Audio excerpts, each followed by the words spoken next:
Why does your child suddenly scream when the vacuum turns on, cover their ears in a crowded mall, or melt down at the texture of a certain food? It's not drama, defiance, or bad behavior. It's sensory processing, and for many autistic children, it's the unseen battle they fight every single day. Imagine walking through life with the volume turned up to 10, the lights too bright, every fabric itchy, and smells so strong they make you nauseous. That's what sensory overload can feel like. Their nervous system isn't filtering information the way a typical brain does. Instead, it's like all the sensory input, sounds, lights, textures, movements, comes in at once, crashing down like a wave. And when that wave hits, what looks like a tantrum is actually a desperate cry for relief, a survival response to a world that's overwhelming their system.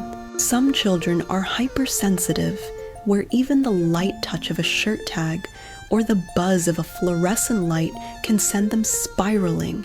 Others are hyposensitive, constantly seeking out sensations to feel regulated.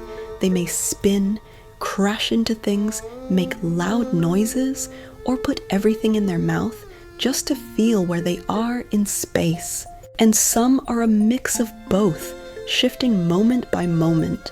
This is not a one-size-fits-all issue. Sensory processing in autism is deeply individual. What calms one child might trigger another. That's why understanding your child's specific sensory profile is critical, not just for managing meltdowns, but for connecting with who they are.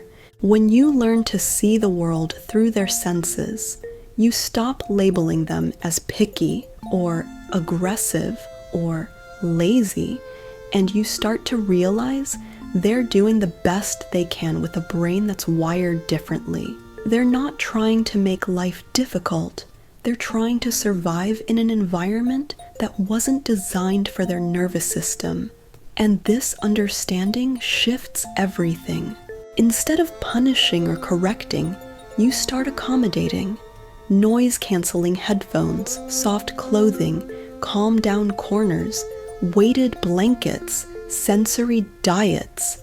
These aren't spoiling a child. They're equipping them. You wouldn't ask a person with a broken leg to run without crutches. Why ask a sensory-sensitive child to sit through a birthday party without support? When we validate their sensory experiences, we tell them, I believe you, I see you, I'm on your side. And that trust becomes the foundation for growth. Sensory regulation isn't just about comfort.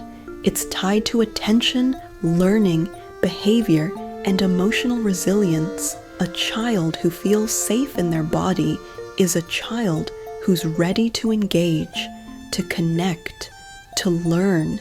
So the next time your child recoils from the texture of food, refuses a crowded place, or flaps their hands when excited, pause. Ask yourself, not, what's wrong with them? But, what are they telling me with their body? Because that's the key. Behavior is communication. And when you listen closely, when you lean in with empathy instead of frustration, you become their greatest ally in a world that so often misunderstands them.